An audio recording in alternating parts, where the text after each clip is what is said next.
Okay, so one thing I want to comment is that so last time on last Thursday, we talked about some of the definitions that we were going to use throughout the course, and then we also introduced the idea of the expectation, and then we also provided this experiment or this game here. We calculated that the expected value by the formula is a negative number. So in this case, you can consider this as kind of like if you play this game in long run, repeat it again and again, and then you are expected to get a negative value. That means you are going to lose this game. So although there's some randomness there and then also some incentive, but if you play this game, keep playing, then you will end up with a negative or a loss. And that is one application of expected value. So expected value is kind of like a long run that you are going to get that kind of value. And then in this context, it's just a loss. And if you still recall from the figure last time when we introduced about the Poisson distribution, we have seen a figure on Wikipedia. And then you can see that the peak is actually located at the lambda. And then we also show that through this summation, we find out that the expected value is lambda. So just a quick recap. Any question up to this point?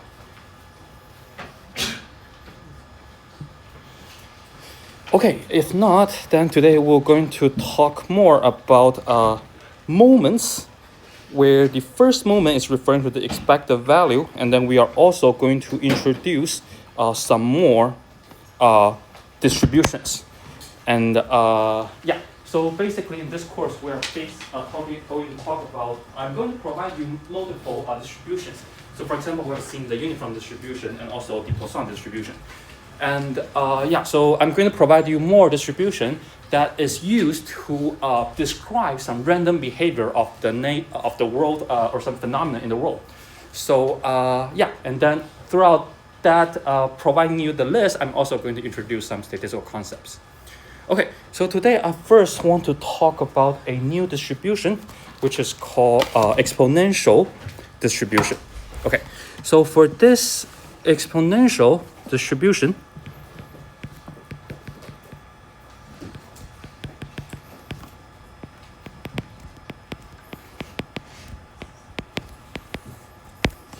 again, we are first going to define the support. So for exponential distribution, the support is just all the value, the real value that is greater than 0.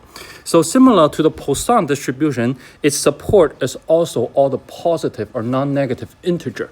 And in this case, x is real value, but also non-negative, okay? So whenever we talk about a distribution, first of all, let's focusing on the support. So the support is basically just the range that the x value can take. So if you draw samples from these distributions, then you are very likely to get, you are going to get any value that is non-negative. Okay, so when we talk about distribution, we always first talk about what is the support. Okay, so kind of like when we play the Buffon needle games, we are restraining the area where we are going to analyzing the behavior. So in Buffon needles, we are talking about from 0 to pi over 2. So that's the support for that game. And when we talk about this distribution, this is the support. Okay. And then for this distribution, we also have a parameter, a single parameter lambda. And this parameter has to be a positive value. Okay. So similar to the Poisson distribution, we also talk about the support and also some the range for the parameter. Okay. And then notationally, we will write x following an exponential, and then you put the parameter. You put the parameter there. Okay. So this is This is the name of the distribution, and then there is a single parameter that used to describe this distribution or this random behavior of this x. Okay. Okay. Once we define the things that we want, the range or the domain that we want to analyzing the behavior of the random variable, and now let's take a look at the probability density function. Okay, so in Poisson distribution, when it's discrete random variable, when it can take non-negative integer, we call it the probability mass function. So that is a function, or the name of the function describe discrete or integer. And for real value, we use probability density function, okay? And this is also something that I put down on last Thursday. Probability density function, okay? So this is for continuous random variable, okay? And then we use f of x to write the probability density function, or the density function for real value. And if you look at the notes from last Thursday, we use p to define the probability mass function. Okay, so it's just some notational differences, but the main discrepancy is that we are talking about continuous value, and last time we were talking about discrete or integer values. Okay, and then based on your preference, if you want, you can also put a semicolon or a parameter in this function. This is just referring that we are talking about a function that referring to this random variable, and this function have this distribution. But it's up to you whether you want to put it there or not. Yeah. It's based on your preference. You can, yeah.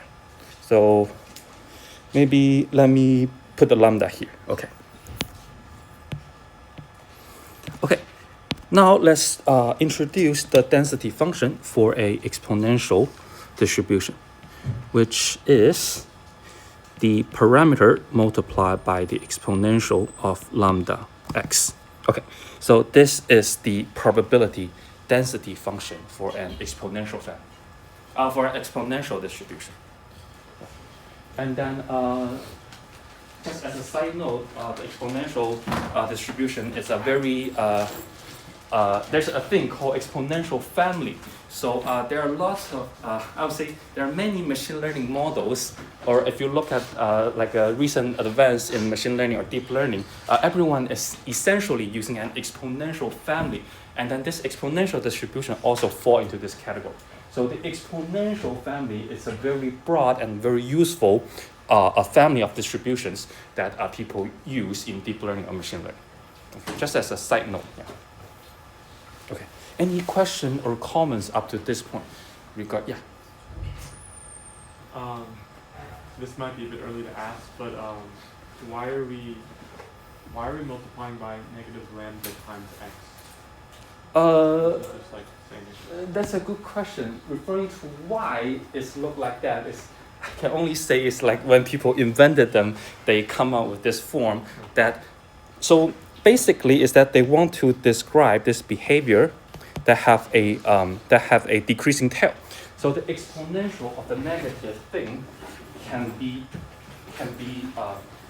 have this kind of behavior. So that is one answer I can give you for why you have the e of the negative something. Is that they want to using this kind of behavior to describe some random phenomena in the world. So if you think about it, something that when it's going to be very large, it's going to be less likely to happen. So they want to use to capture this behavior in mathematical language. They come up with this exponential of negative something. So that's the reason. Yeah. Good question. Any other question or comments? Okay. Now we are going to talk about expected values for this distribution, like when we introduce the Poisson distribution. Okay, so for the expected value, again, we use the capital letter E, and then we put the X here.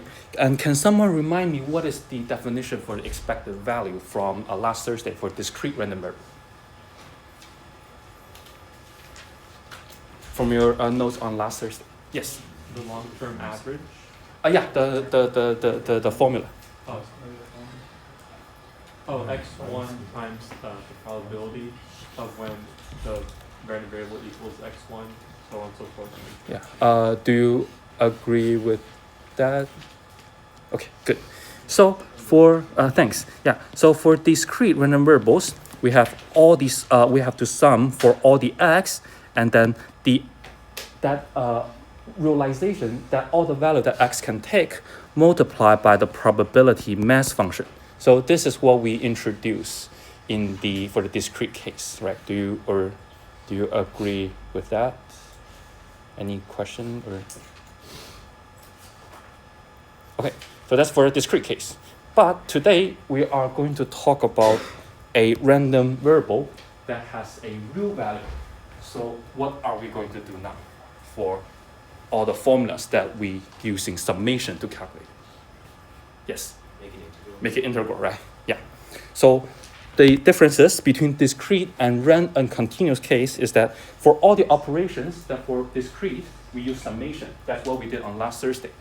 And then for real values or continuous value, we transfer or we using integral for all the summation. Okay, so for this case, we are not going to use summation anymore. We are going to use the integral and then change the probability mass function to the probability density function. Okay, and then we will have this f of x and then dx, referring to which variables that we're talking about. We're talking about the x.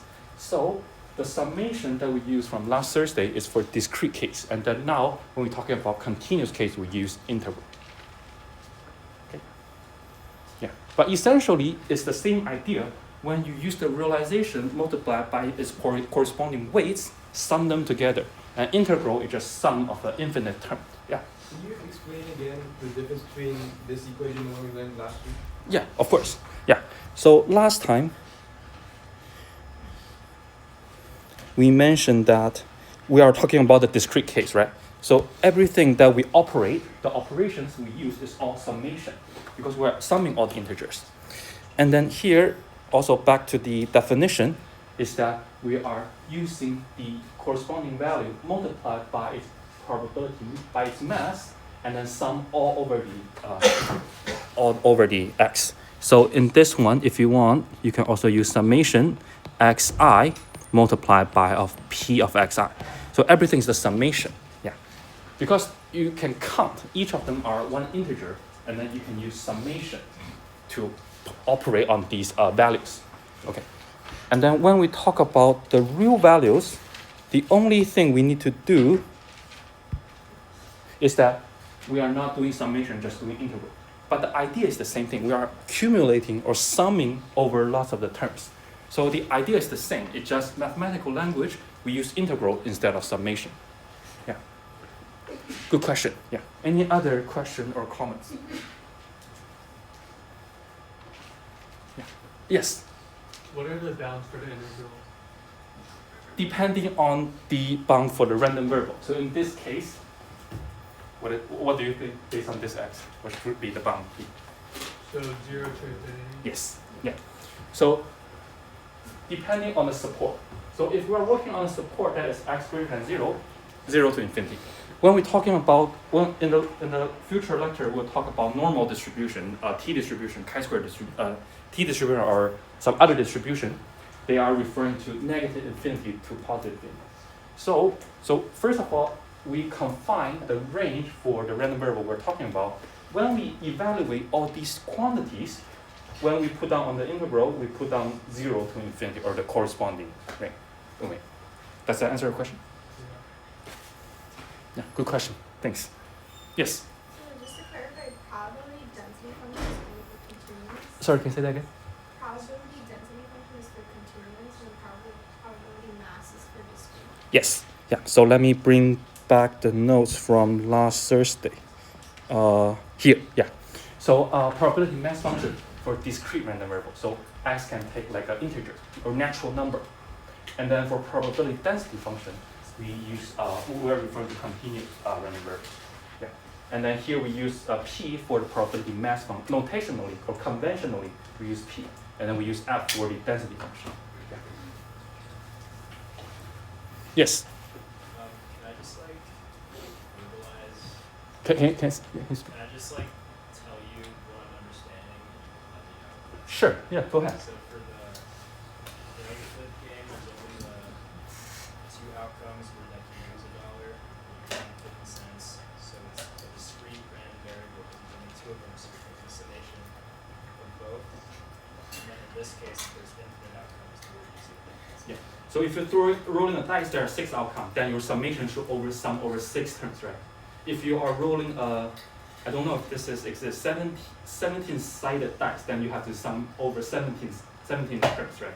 So here you have infinite values that you can take for the x. Like this is kind of an infinite-sided dice. If you consider in that case, then you sum over infinite terms. We did the trick, right? And then in continuous case, all we need to do is just changing the summation to integral. That's the operations for continuous case. Yeah. So what you just described is exactly correct. Yeah. Thanks. Any other question, comments? Or if it is too fast, or I'm a little, because yes, last Tuesday they take the whole class away, so I was a little bit worried we are behind. Yeah. Any other question, comments?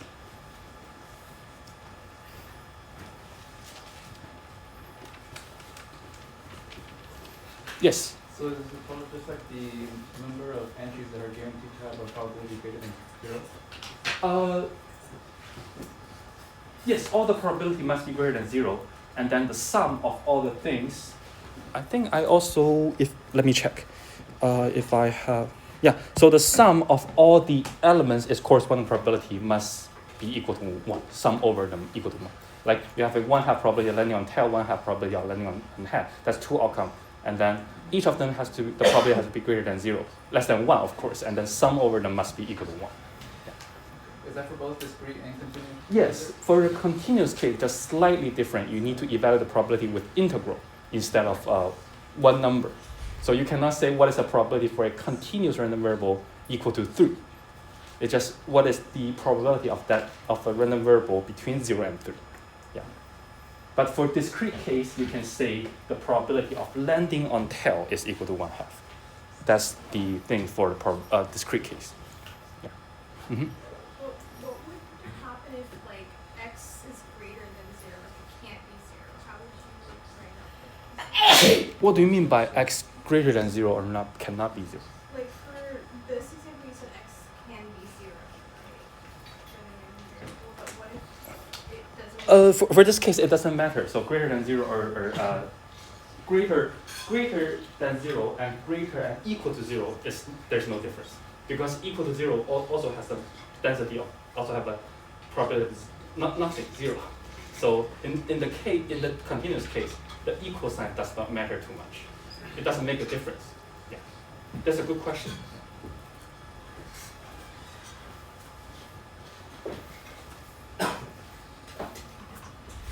Any other question, comments?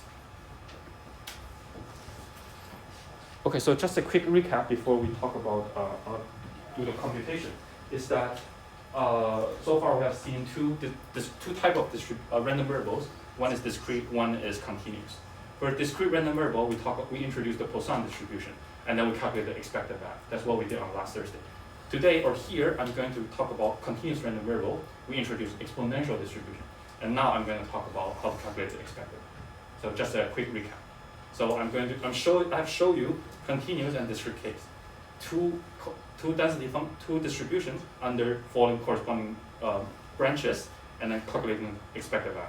So we're just repeating what we did on last Thursday, but doing that in another branch.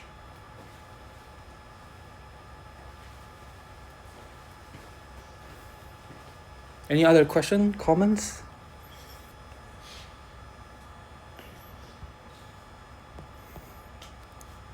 Okay, so now let's back to our, this is the definition of the expectation. And then we also mentioned that for a continuous case, everything is now integral.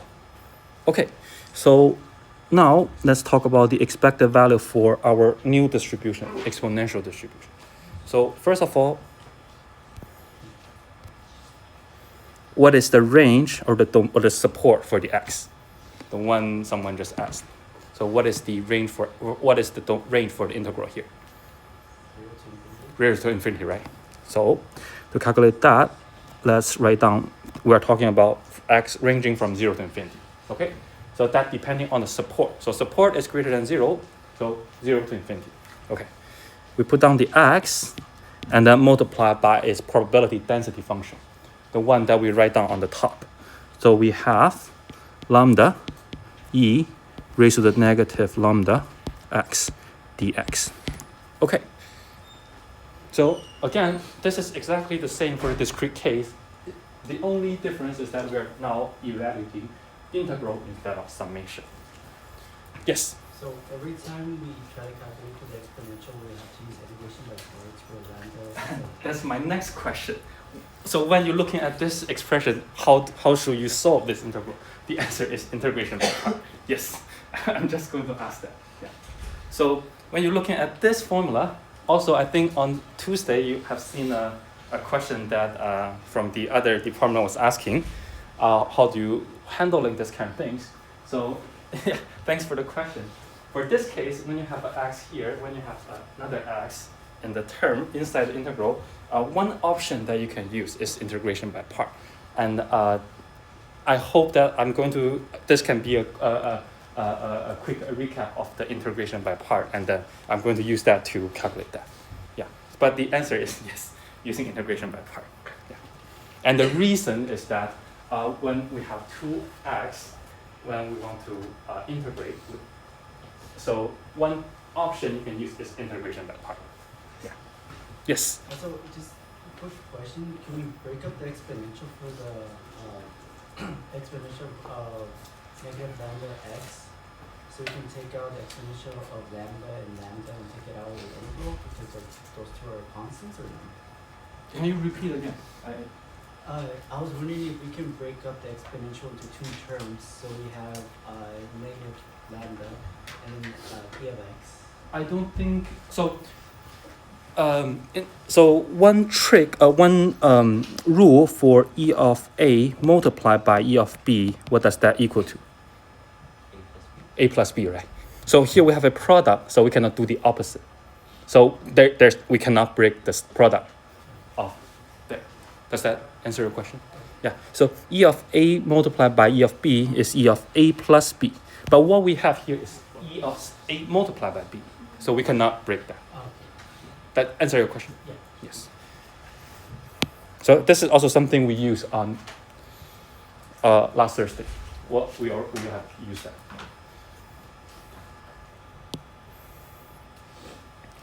Any other question, comments before we proceed on using integration by part to evaluate this? Yes. Is the rotation between the lambda and the e minus sign or? Product. Oh wait, Yeah. it's multiplication. Right? Thanks. Yeah, my handwriting is always very ugly. So yes. No, I was just checking. Perfect. Thank you. I got that a lot. So yes, thank you so much. If anything is unclear, please feel free to correct me. Yeah. So it's product. Yeah, everything is multiplication. Yeah. Any other question, comments before we proceed? Okay, so now we have a problem in front of us, and then we have a strategy or a method to calculate it. So now we are going to implement that method, which is integration by part. Okay, so maybe I will just put down the thing we want to break down. Okay, so now I'm going to call u equal to x. And then what is du?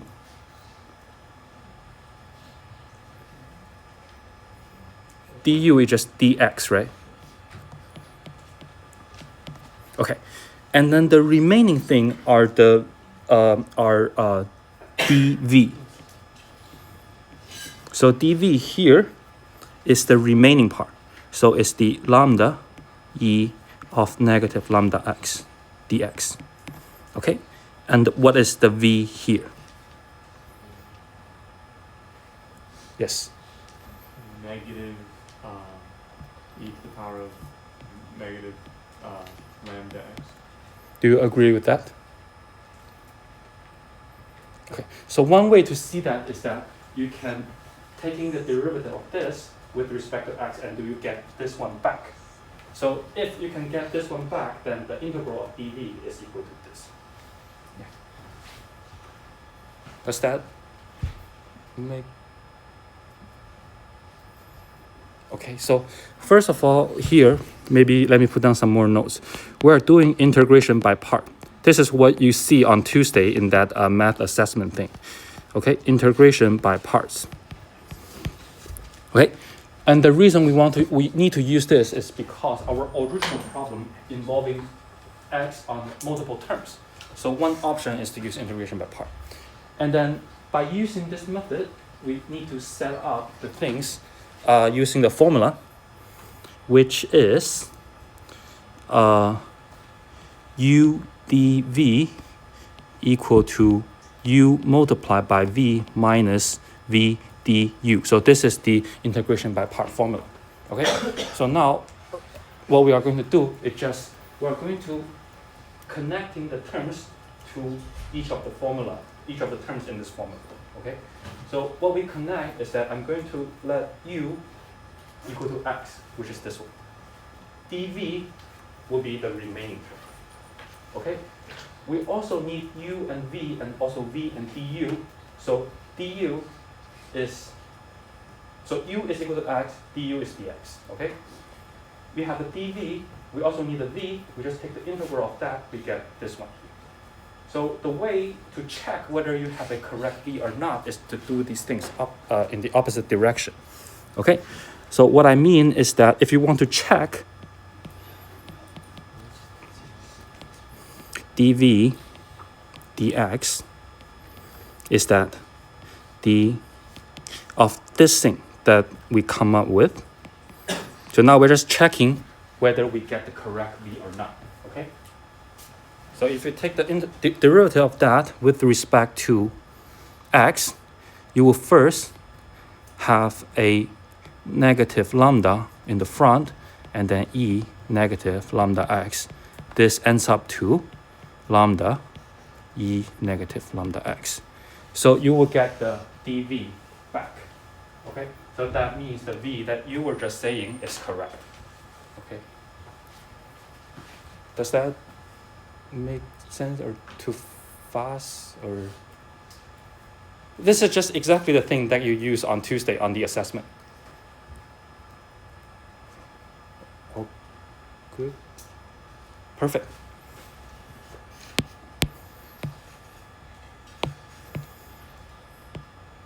Okay, so this is just for checking.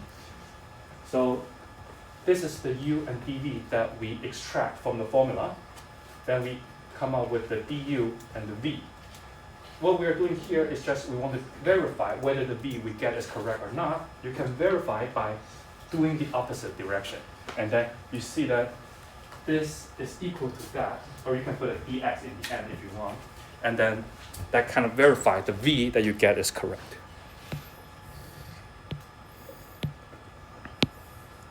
Let me put down a note in case you are reading this later. Okay, so v, the formula for v is, let me put correct. Okay. Side comment. Okay, any question up to this point regarding all the four terms here?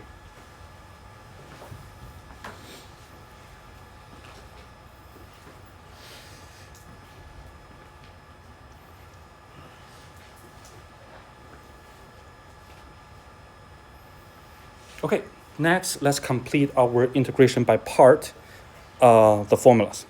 Okay, so what we have, the original problem is integral of u dv.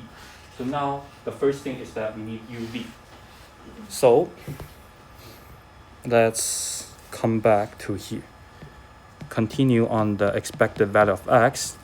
So what is uv? U multiplied by v in our from the terms that we have here.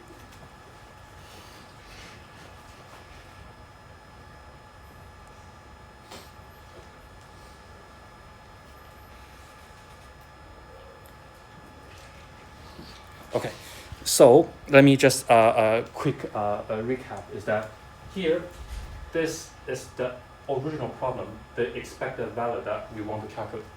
Okay, we notice that there's an x here, there's x here. So one option to solve this integral is through integration by part. Okay, so we identify the method we need to use. Now, by using this method, the formula for this method is that u dv equal to uv minus v du. So all we need to do is to connect our original problem to the corresponding terms here.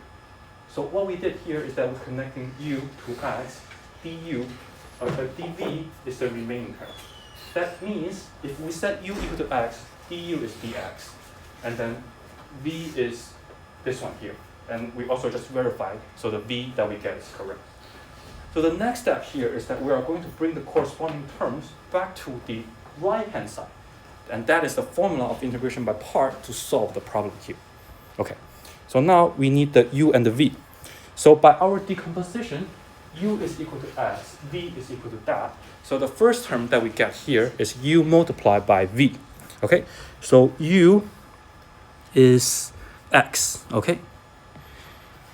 And then v is the negative e of the negative lambda x. Okay, so maybe let me use a different color if it is unclear. So this is u and v. U multiplied by v. We just plug in the u and the v that we decompose into the formula. Okay, so through the decomposition, u is x, v is that, and uv, we put it here. So that is the first thing. The formula also have a second term. So now we also need to write down the second term through our decomposition here. Okay.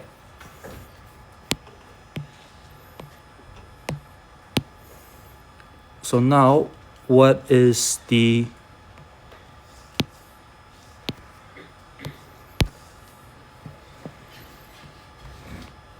v here?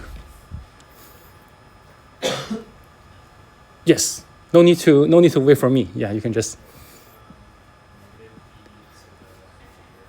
the thing here, right? On the top. Right. So thanks. So v is that negative e of negative lambda x. And then what is du? Just dx, right? Okay, so now we have rewrite our original problem that involving x on having two of x. And then we identified we need to use integration by part. Through the decomposition, we end up with this formula. And we hope that this can be easier to calculate. So v du. Okay, so our original problem is u dv. And then we decompose the problem with the uv, all those four terms. And now we recollect the right-hand side by bringing in the corresponding u, corresponding v, and du. We end up with this one. And then you can see that, we can already see that in the integral here, there's only one x involving. So that should be able to solve. And let's see if we're able to do that. Okay, so any question or comments up to, yes? Just to confirm the limits for this formula. We will talk about that later. So that's a very good question. The limits for that is that now we need to refer to u. Right. Yes. So later no x anymore. So the range for u. So we need to calculate the corresponding range for u and then put it in the integral. That's what I'm going to talk about later. Yeah. Good question. Is there other question? Can you scroll up? I just want to double check that I have my values. Of course. Yeah. So this is the original problem through the definition of expected value. We need integration by part. Here are the four terms we decompose, collecting them again on the right hand side. That is the method that you use on Tuesday on the math assessment.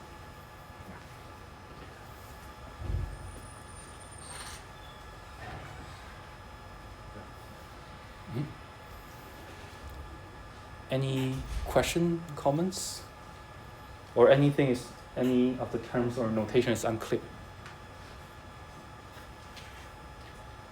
Yeah, so I usually put a dot in the middle, that is product, and then I will try my best to make the minus sign longer, just to avoid confusion. So I have a habit of putting a dot sometimes to separate things. And this dot is a period. Okay. So, yeah.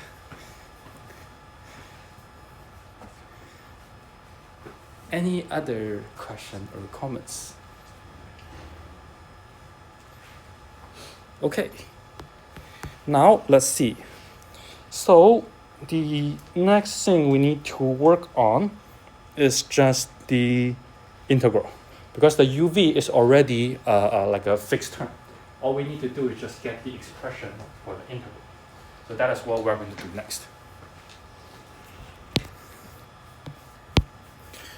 Okay, so let's put down the u or the first term as it is negative x lambda x. Okay, so I'm putting the negative sign in the front. Okay. And then the next thing is that the integral of this thing here. What is the integral of this one here? Yeah. It's going to be e to the power of negative lambda x divided by lambda. Divided by lambda. So you were saying e of what? E to the power of negative lambda x. Negative lambda x. Okay, and then That's divided by lambda. divided by lambda. So can I put a 1 over lambda in the front? Oh yeah. So, okay. And what is the sign here? Then it's du. No, I mean, what is the sign in the middle? Oh, the sign is. Is a positive or a negative? Should be a negative, right? The thing is that, first of all, these two negative signs cancel out. So started with a sum. Okay. Let me write just in case. If so, a quick or a trivial intermediate step. Okay. Plus integral e of negative lambda x. Okay. So I'm just grouping the negative sign together into a summation. But when you integrate with respect to x, there's a negative sign here. That's the reason why there's a negative sign here, right? Do you agree with that? Or any question up to this point?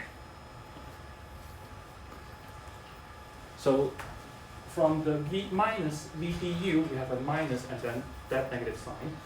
A trivial intermediate step, this becomes sum. And then by integrating with respect to x, there's a negative sign here. That's the reason why there's a negative sign. And then if you want to verify, you just need to do differentiation of this. And then you can check whether you get this one back or not. If you're able to get this one back, that means this part is correct. Let me pause a little bit before we proceed. Any question or comments up to this step?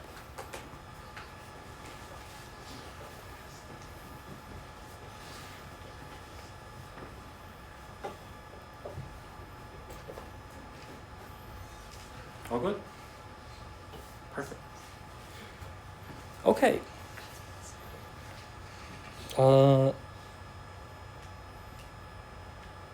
Okay.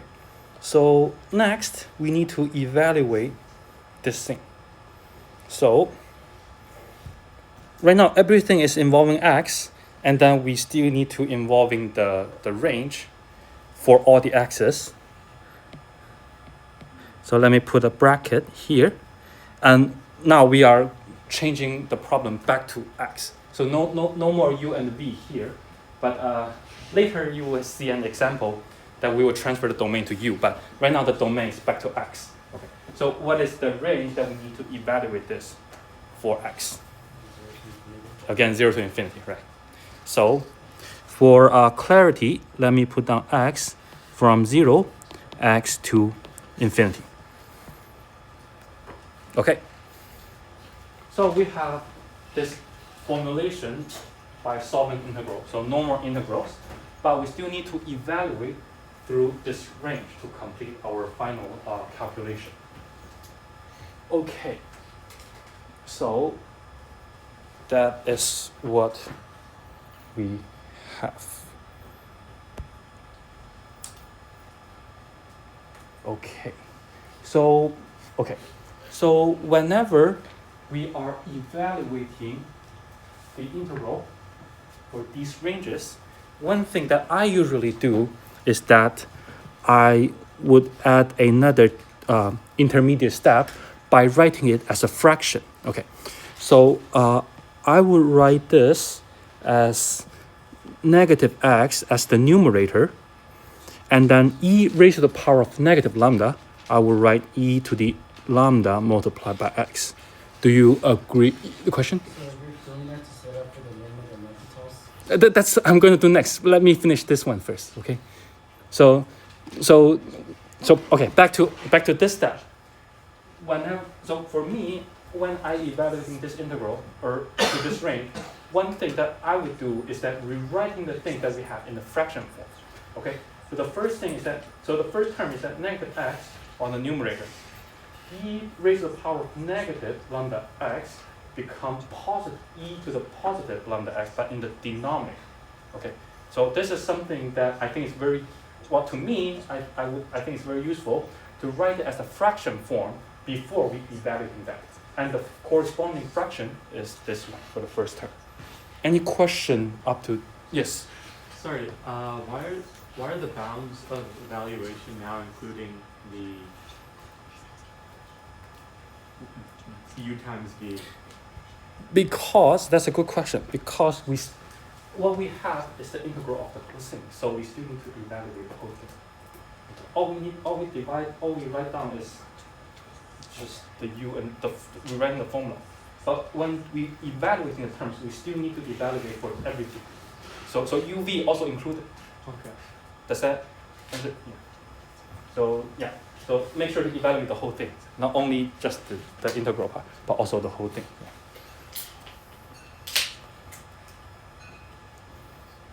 Yeah. Any other question or comments? Okay. So back to this part here. Before we evaluate integral, we evaluate this range. One thing that I would like to do is to write it as a fraction. So e raised to the power of negative lambda x. When you write it as a fraction form in the denominator, this is e to the lambda x. Okay, if it is unclear, let me write down a quick formula. E of negative x is 1 over e raised to the positive x. That's what we did, okay? So when you write it as a fraction, this one bring to the denominator e to the positive lambda x. Okay, same thing for this one.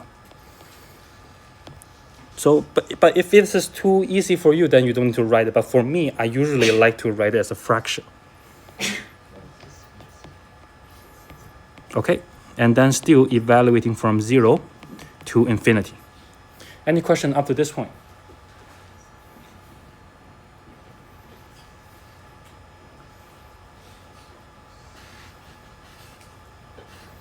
Yes. Why don't you combine the fractions?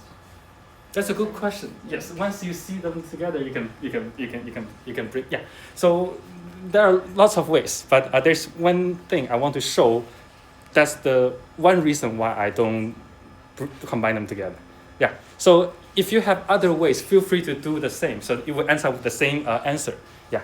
But the reason why I presenting the step by step in this way is that I'm trying to kind of like remind you some of the tricks, like the integration by parts, and then later the L'Hopital rules.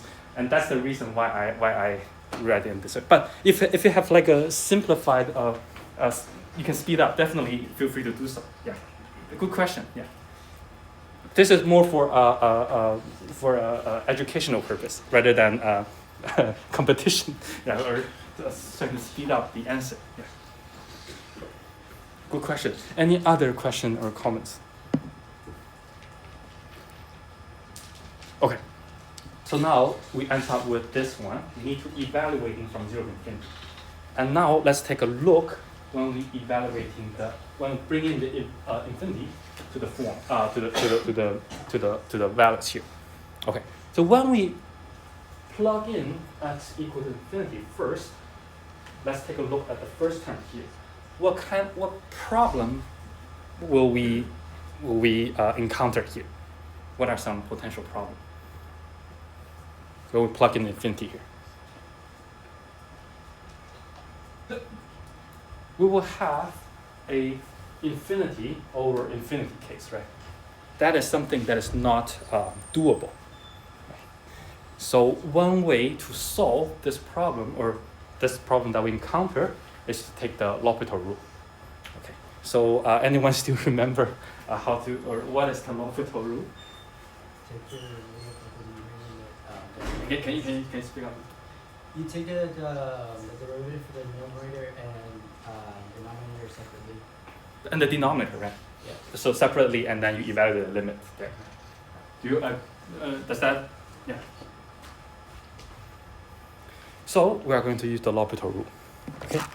So let me just write down the name in case you need to look up. So what we are going to use is the L'Hopital rule.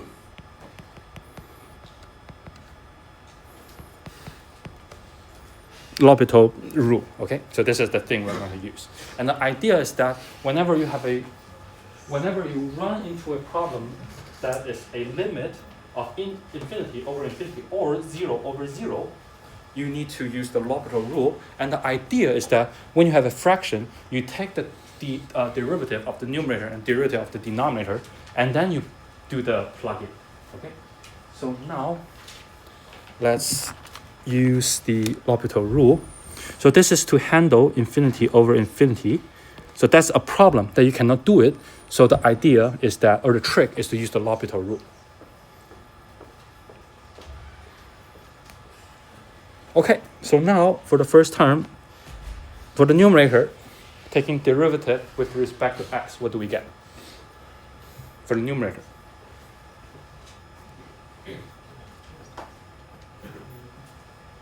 Sorry? Negative 1, right? Yeah. Maybe let me put it as more. Okay. So what we want is the x go to infinity of the limit of that. Okay. And then we mentioned that we will run into a problem of infinity over infinity.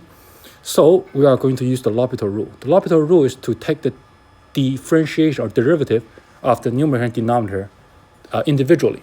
Okay, so that means this limit is equal to, when you take the differentiation of the numerator, you have a negative 1. What is the derivative of the denominator with respect to x? That lambda times e to the lambda. Lambda multiply by e raised to the power of lambda x. Do you agree with that? Yeah. So that is the trick or the L'Hopital rule to handling this problem. So all you need to do is just take a differentiation of the numerator and denominator. Okay, so now let's take a look. When we plug in the x equal to infinity, are we able to evaluate this quantity or not? We are able to do so, right? Yeah. Then we are good to go. So when we plug in the x equal to infinity, what does this equal to? Equal to 0, right? The reason is that we have a constant divided by a very large value, and that will give you 0. So if this is, so one way you can think about is that if you have 1 divided by 1,000 or 1 divided by a very, very large number, then you are going to get a very small value. So that is one way that you can think about to kind of like to consider the way to think of that, why it goes down to 0. Yeah. So 1 over a very large number. So when you plug in x to infinity here, the denominator is a very, very large number, and then you have a constant divided by a large number, then it's going to be a very small value, and then that's a 0. And the bottom line here is that by doing the L'Hopital rule, we are able to evaluate this particular quantity, which is originally infinity over infinity.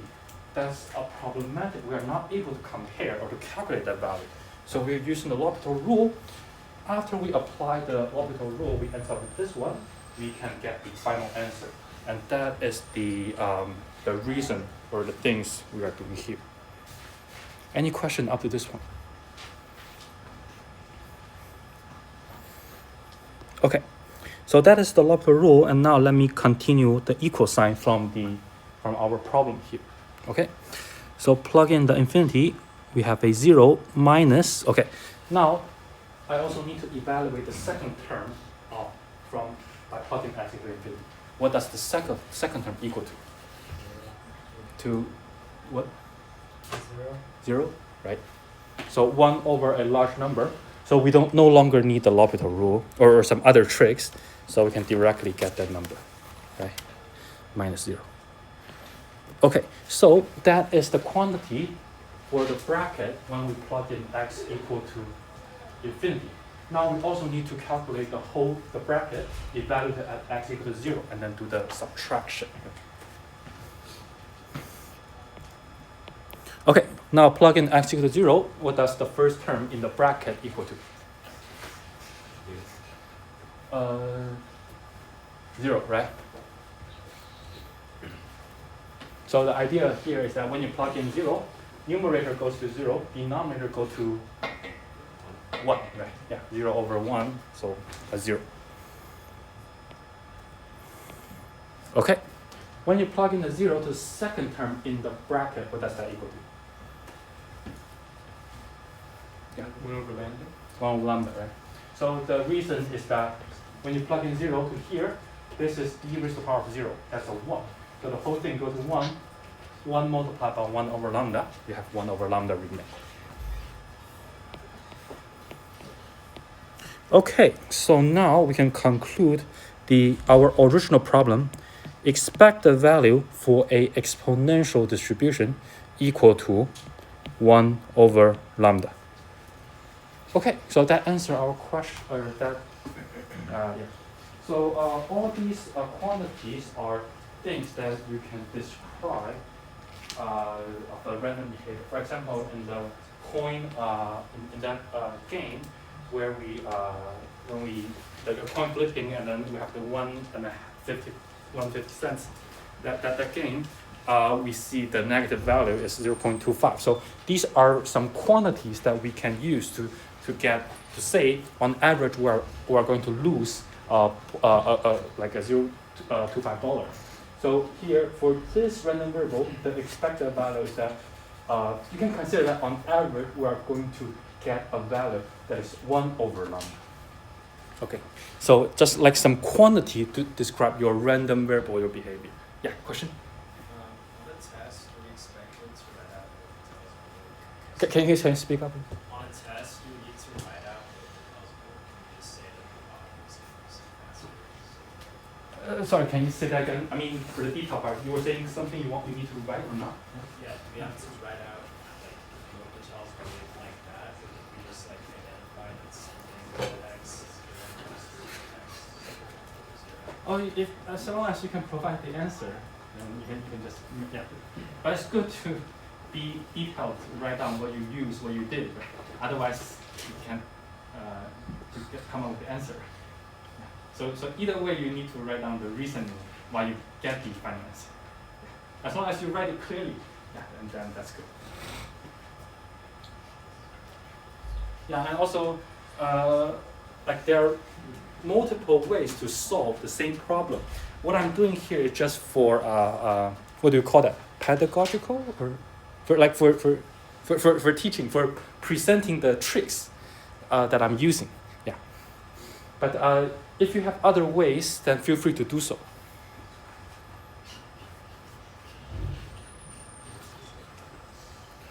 Okay, so 45. We still have. Okay. Any question or comments up to this point? Yes. Just to confirm, we haven't actually really thought about what lambda is, right? We just Lambda is a parameter. It's a parameter for the model. so no matter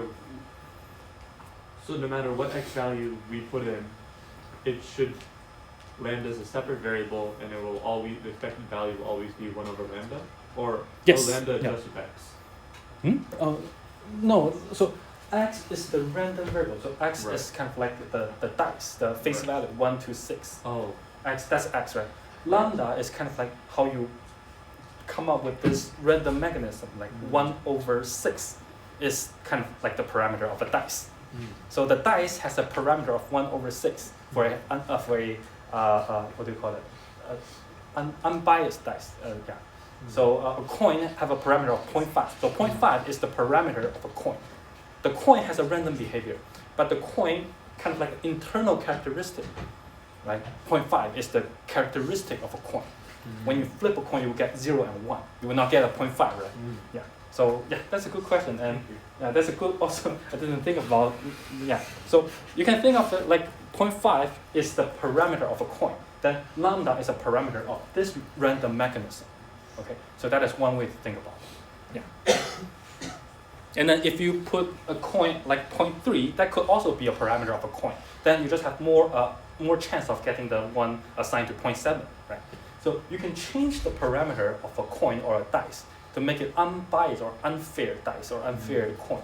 You can change that value, and then random behavior, the things that the head and tail or the 1 to 6 will occur differently, right? Unfair, not like a 1/6, right?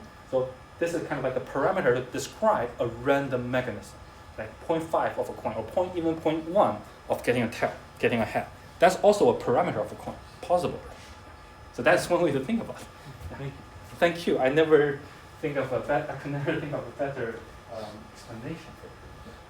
So yeah, many random things. There are some internal characteristics, and a parameter is one way. Is like an internal characteristic to describe even something that behave randomly. That's very good. Thank you. I will remember. Any other questions or comments before we proceed? Or do you guys need a break? Break or no break? We have. Okay. Do you guys need a break, or should we? Can we proceed? Perfect. Okay. Next, I'm going to. So, quick recap. So right now on last Thursday we have some common definitions, and then we mentioned that we have discrete and continuous random variable. Under discrete, we saw Poisson distribution, domain, the support parameter, and then also the density mass function, and we calculate the expected value, the summation thing that we use. So that's what we did on last Thursday. Today we talk about continuous random variable. We saw a new distribution called exponential distribution. Support parameter, the range for parameter, and then we calculate the expected value. And throughout, I also show you some mathematical tricks like the integration by part and L'Hopital rule. So kind of for demonstration purpose, what are some mathematical tools you can use to solve the statistical quantity. Okay, so that's what we did so far. Okay, now I'm going to introduce some more statistical tools for you to calculating this statistical quantities. So the idea here is called the moment generating function.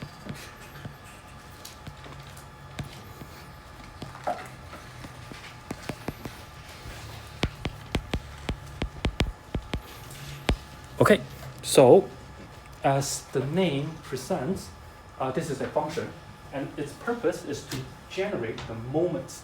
Okay, so moment is defining as the expected value of x raised to the power of k. Okay, so here, what we have seen already is the expected value for x raised to the power of 1. So that is what we call the first moment. But there are lots of other moments that you can calculate. For example, like the first moment, second moment, or the kth moment.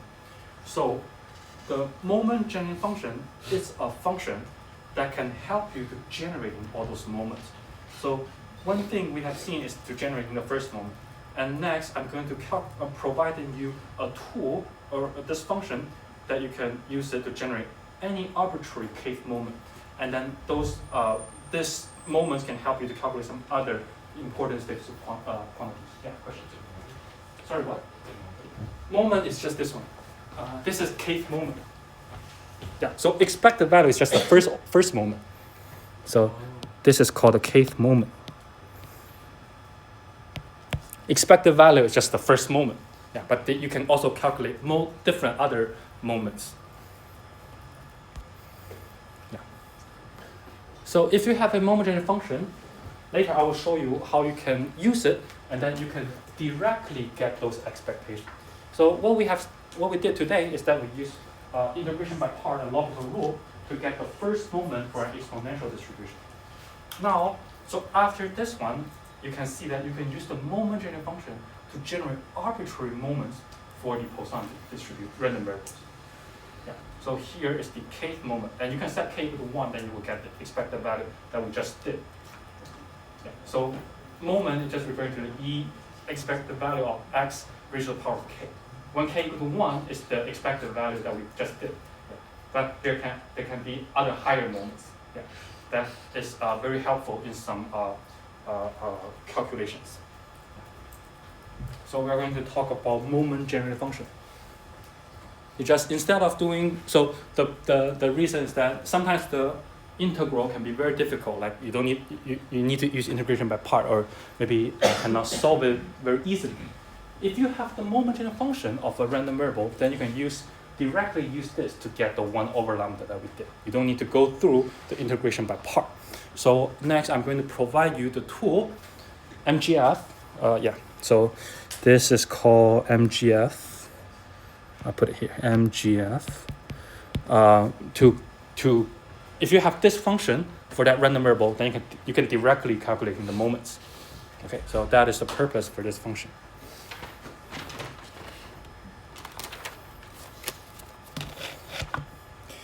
Okay, so the definition for moment generating function is that I'm going to call M. That's the name of the function. So as a convention, people usually use capital M. And also, people write down the variables that they want to refer. So at the subscript. So this is saying that this moment generating function is referring to this random variable x. Okay, and this is a function. And we also need to put down the input for this function. So the function for this, so the input for this function is called t. So moment generated function is a function for this random variable x, but it's a function of t. So later, when we're talking about taking the derivative of this one, we are taking a derivative with respect to t. Okay. So I'll keep reminding you that. So moment generated function is a function of t. Okay. And then by definition is the expected value of e raised to the power of t multiplied by x. Okay, so this is the definition of the moment generated function. Yes? I'm not 100% sure if I'm getting this right, but is the mx of t function this Sorry, can I say again? E is or the one below, is that the same as the one above with e of x to the power? no, that's not the same. Are they related? Yes, I will show you later that how they are related. Yeah. So first of all, that's a very good question. Yeah. So this is called the moment, and particularly the kth moment. So what we have seen for the Poisson exponential is the first moment. Yeah. So they can also be higher order moments. So first of all, this is called moments. What we did here is that we give a definition for this function. So this is moment function, but that is a moment. And later I will show you how you can use the moment generated function, a function of t, to get any arbitrary kth moment. So I will show you again like how you can get 1 over lambda without using integration by part, or the definition of expectation. So what we did to get the 1 over lambda is through the definition of expectation. Now I'm providing you another tool called moment generated function that can also give you the moments. So that is the purpose or the reason why I'm going to introduce this one. A second statistical method to give you the same quantity, but like I said, you have different way to solve a problem. I'm providing you a different approach or a different method to get the corresponding moments. And this one also powerful in the sense that you can get arbitrary kth moment. So you don't need to use the definition of the expectation. That only gives you first moment. But right now you have this function, you can calculate arbitrary orders. Yeah. So then t is the moment we are calculating. Not yet. No. We are going to I will talk about what is the moment that we are going to do. So right now t is just a function of the input of a function. Okay. Later I will talk about when to do the kth moment. Yeah. Okay. We're not that yet. Not there yet. Yeah. Is moment like another word for like iteration? Not exactly. It's just like x raised to the power of k. Yeah. So it's not like a gradient descent or iterative thing we're iterating. It's not in that sense. It's just like a random variable raised to the power of k. It's not like an iteration. Any other question, comments before we proceed? Yes. What is t then? So What is t? it's just the input of a function. like a. I don't have a very good answer. Just like you put in a t, you will have a corresponding value, and that is the t. You just take the input of a function. Like if you do programming, then you put you input a function, you will return a value, and that's the t is doing here. I don't. Maybe when we look at the definition, that maybe we'll have a better sense. It's just like but right now it's just like an input to a mathematical function. Like f of x equal to a quadratic form, that is what we input, you will get a hyper the thing. Okay, so now let's talk about the definition. I think maybe this will give you a better sense of the t. Okay, so again, you have the discrete case. You talk about the summation of x of e raised to the power of tx multiplied by the probability mass function. So right now I'm using the definition of the expected value to rewrite this one. Okay. For the continuous case, you have the integral of x e of tx multiplied by f of x dx. Okay. So the things that I have used here is that for expectation, you can put arbitrary things involving the x. So if you can consider this as e of g of x, a function of x, then you will have g of x multiplied by f of x dx. And then the expectation is that I'm going to let g of x equal to x. Yeah.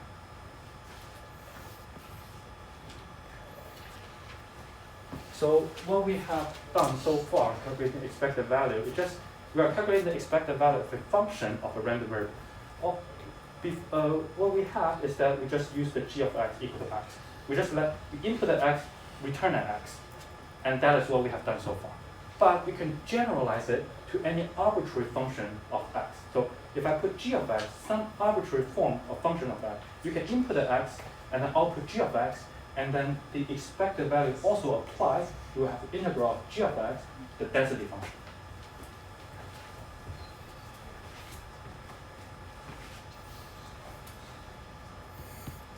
Okay, so here maybe I can write down some more comments in case you're looking at the notes. So here, for the first step, this is the definition of the MGF. Okay. Here, let me put a 2 here. 2, what we are doing is the definition of expected value, expectation. Okay, so again, expectation, if I scroll up, this is the definition of expectation for continuous case. And then if you look at the notes on last Thursday, you will have the definition for the discrete case.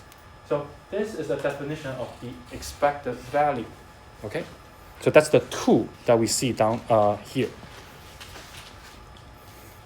So this is the function we define. It's a function that inputs a t and then outputs something. That output is called the expected value of e to the power of t of x. Okay. The 1 is the definition of the momentary function. From here to here, we are using the definition of expectation. Okay. Just for clarification. Yeah. And then what we have seen is just a special case when we calculate the expected value. It's just when you input an x and then output an x. So that is just one special case. But you can generalize it to any arbitrary g of x.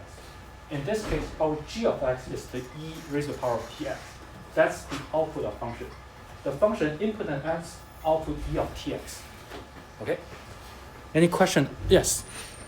Continuous function, bound infinity. Sorry, what? Is the upper bound infinity for the continuous function, or what's the upper bound? You mean the bound for the interval, right? Depending on what x you're talking about. Right. So if x is normal, negative infinity to positive infinity. X is like a exponential 0 to infinity. So depending on the x. Yeah. Question? For like what you wrote at the bottom, like what are you trying to show there? This one? Yeah. Okay. Yeah. One comment I can add here is this is a generalization of the definition of E of x. So what we have done is that we're calculating the E of x. But the generalization is saying you can input any function g of x in here. Then all you need to do is just replace the g of x here, right? So what essentially this one is kind of like g of x equal to x. You input an x and then that function output an x, and then you will end up with this one. If I set the things inside the parenthesis of g of x, then you just need to replace g of x here. Does that answer your question? Yeah. It's just a generalization. This is more like a special case, right? G of x equal to x. Yeah. But g of x can equal to anything. Yeah. So that function is just input an x, output an x. Yeah. But I'm saying the generalization is that you can input x, output arbitrary thing of x. Okay, yeah. Good question. Okay, so I would like to let's see if I'm able to finish it. Okay, so again, let's using the same quantity that we introduced last Thursday, E of x. I'm going to use Taylor expansion to expanding this term. Okay, so this is what we saw on last Thursday. We can write E of x, exponential of x, as an infinite sum, x raised to the power of n factorial. This is what we use when we calculating the expected value for Poisson, right? So let's reusing this again, the Taylor expansion. Okay. Now let's write down the terms more explicitly. When n equal to 0, this equal to 1, right? When n equal to 1, this equal to x raised to the power of 1, and then let me write down 1 factorial. Okay. When n equal to 2, this is x raised to the power of 2, and then you have 2 factorial. And then when n equal to 3, you will have x raised to the power of 3, and then 3 factorial, and then plus infinite terms. Okay? I'm just writing the first few terms for that infinite sum. Okay. And now, in our definition of the momentary function, we have e raised to the power of tx. So now let's see how we can use Taylor expansion to express the e of tx. So e raised to the power of tx is the summation n equal to 0 to infinity, n factorial, and then tx raised to the power of n. Okay? And again, the first few terms are the following. When n equal to 0, we have 1 plus tx over 1 factorial plus tx raised to the power of 2 over 2 factorial plus tx raised to the power of 3 over 3 factorial plus infinite terms. Okay? So what we did is just using the Taylor expansion to rewriting the e of tx. So again, this is a function of gx. Okay? You input an x and then output is a e raised to the power of tx. Any question up to this point? I'm just using the same Taylor expansion to write the same thing. Right? The left hand side equal to the right hand side. Okay. Once we recognizing that the function gx can be written as infinite sum, let's go back to our definition of the moment-generating function. Okay. So let me write again. Moment-generating function is a function of t. And then, okay. So here I'm just, let me write down comments, is that I'm focusing on the discrete case. And then for the continuous case, all you need to do is just changing all the summation to integral. So that's the only difference. But the summation also explain everything here. Okay, so the definition again is the expected value of e raised to the power of tx. Okay, and then this is equal to summation of all the x and then the infinite sum tx raised to the power of 2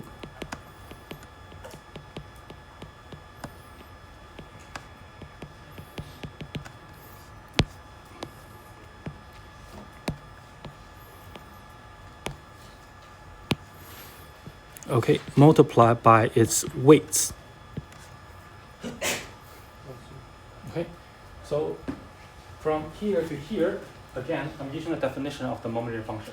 From here to here, I'm using the definition of the expected value. Any question up to this point?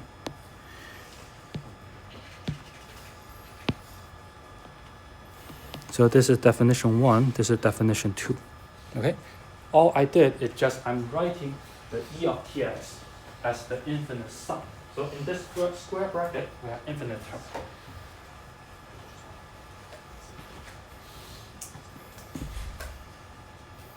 Any question up to this point?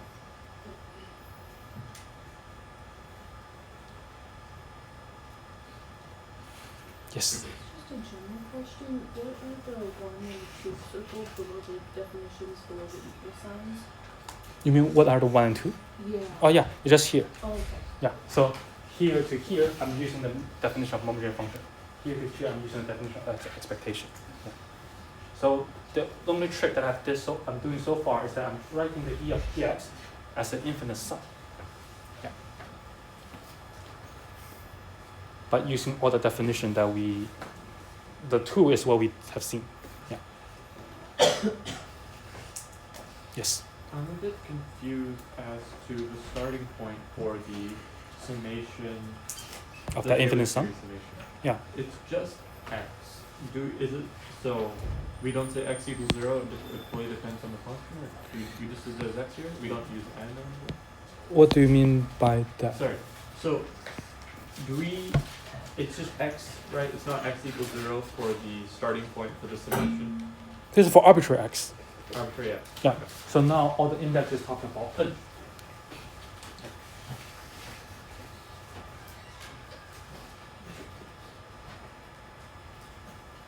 Question? Are you multiplying the sum times the expansion here? Or what is that?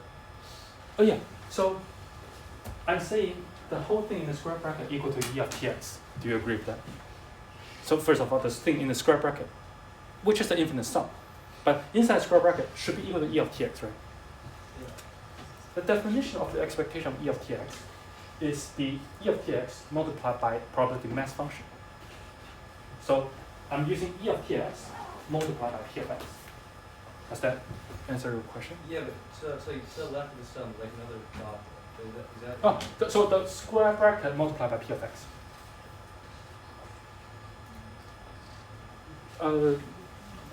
Does that answer your question, or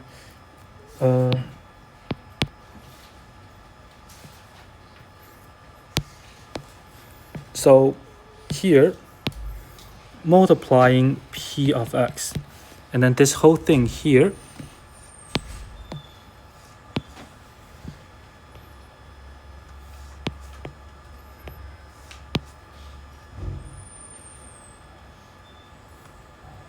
I'm saying this is just e of tx. Yeah. So from here to here is that e of tx is equal to the summation for all the x, e of tx multiplied by p of x. So that is the formula for the 2, for the expectation, right? And then what I'm doing here is just replacing this e of tx with this infinite sum due to this Taylor expansion. Any other question? Yes. How can we do like p of x and not p of 2 of Sorry, can you say that again? How come like you multiply it by p of x and not p of e to the px? Oh, that's the definition of the expected value, right? So let's take a look on here. So this is the x multiplied by p of x. So you need to multiply by its corresponding, that I call it weights for that x. The weights. But that weight is the corresponding probability mass. So here, this g of x equal to x. So I put all the x's here. Well, in our definition of the merger function, this is g of x, g of x, g of x, all the way g of x. The function input at x, output something else. But in this case, it's a special case, input at x, output at x. Question? So, just to clarify, m of x with the input of t is equal to the summation of the probability of every, so it's first summation probability function times this summation that is e to the power tx. So it's a summation within a summation. Yes. If you think about the square bracket, this is actually a summation. I'm just writing as an explicit term. Yeah. And so can I, when I'm writing in formula, can I represent, can I have the variable of the first summation as say z, and it have be like p of z, because then inside it's then e to the power tx, and that's always be confusing. You can use arbitrary letters. Yeah. So here, this thing that I put it inside the square bracket, that's a function of x. You input an x and then output the whole thing here. The output of, so it will output an infinite sum.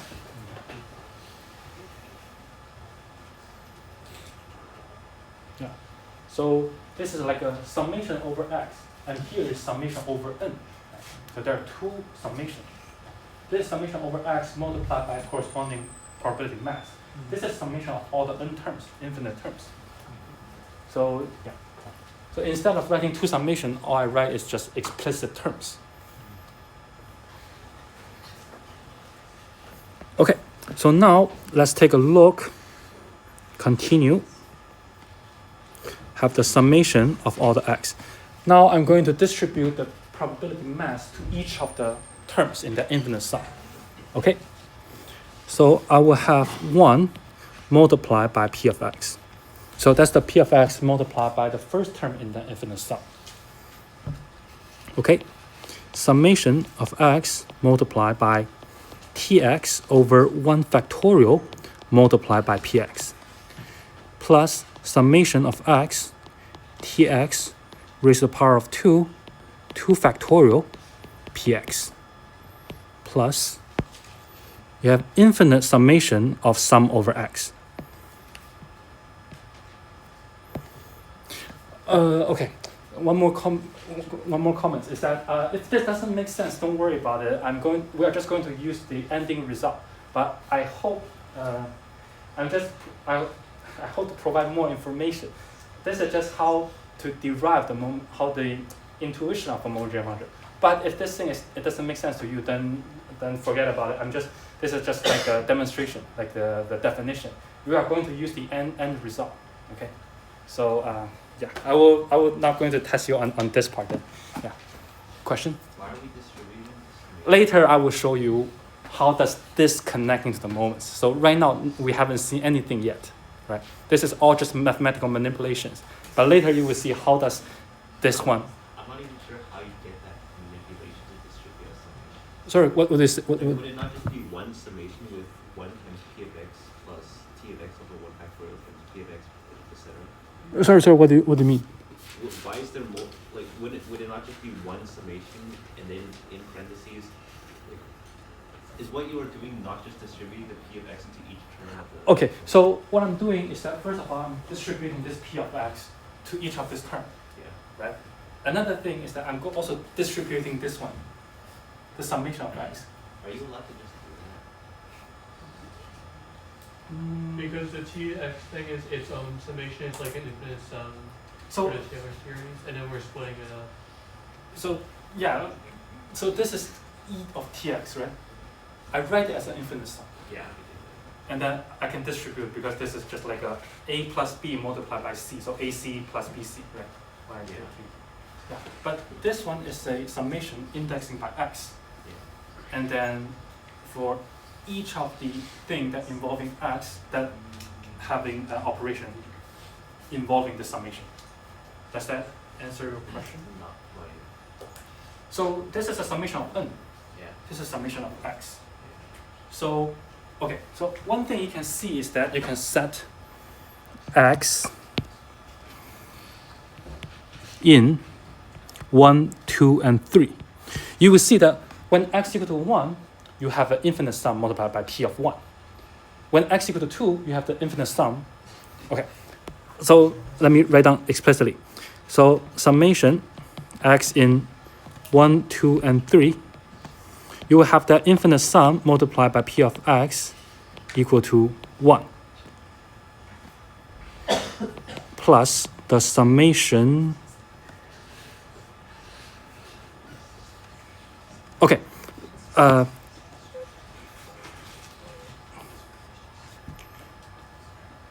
Okay. Let me, if I write it this way, so, okay.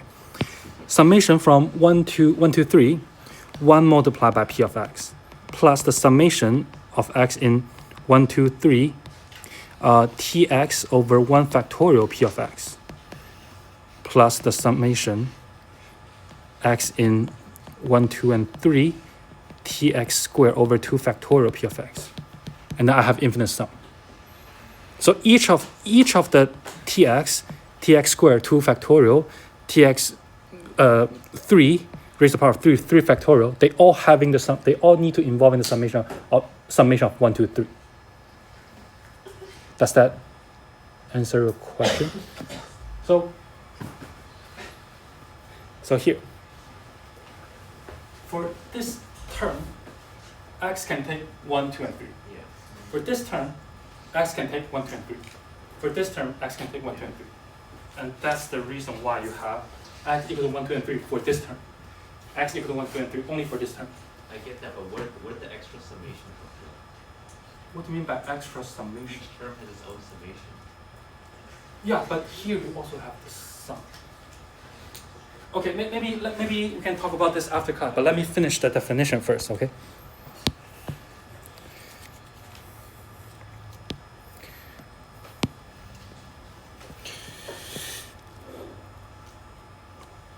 Okay, so here you have a sum of tx raised to the power of q, 3 factorial and px, and then you have infinite sum here. Okay, so now I'm claiming that the expectation of the kth moment is equal to this moment-generating function for x. I'm taking the kth order derivative and then set t equal to 0. Okay, so this is the kth order derivative.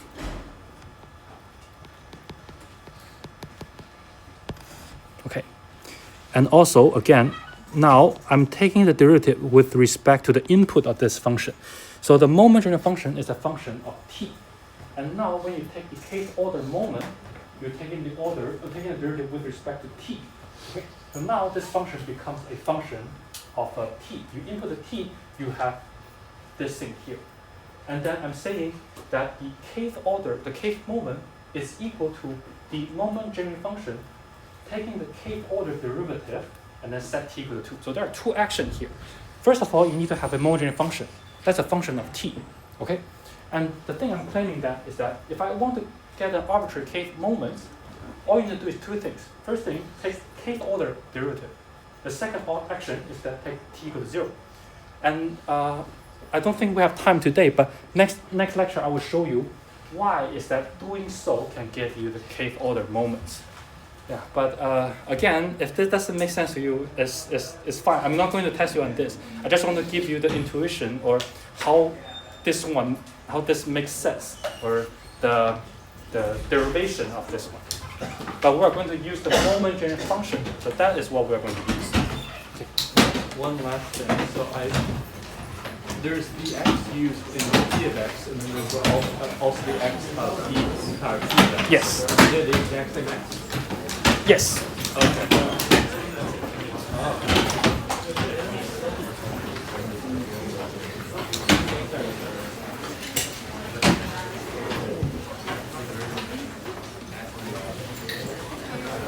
Yeah.